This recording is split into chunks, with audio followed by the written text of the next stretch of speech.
នៅខាងក្រៅណៃស្អាតไหมចាបងតែនៅខាងក្រោយយើងនេះគឺជាម៉ូតផ្ទះវិឡាតូមិនស្អាតទេខាងទាំងបន្ទប់គេច្រើនទៀតផងស័ក្តិសមមែនតើជាមួយនឹងសមាជិកគ្រួសារតូចធំ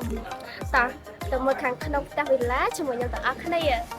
នេះជាប្រភេទផ្ទះវិឡាតូរបស់បរិយា Downtown ដែលមានទំហំផ្ទះ12x12 ម៉ែត្រចំហៀងសល់2ម៉ែត្រក្រោយ2ម៉ែត្រវិឡាមាន6បន្ទប់គេងនិង7បន្ទប់ទឹកហើយបន្ទប់នីមួយៗមានសភាពធំទូលាយម៉ូដផ្ទះប្រណិតទំនើបទាន់សម័យ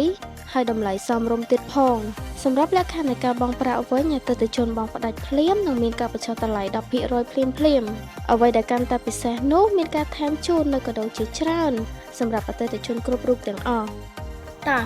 ក្រោយពីបានមកតាវិឡានៅខាងក្រោយជាមួយខ្ញុំហើយតើបងទាំងអស់គ្នាមានចំណារអារម្មណ៍មិនដែរ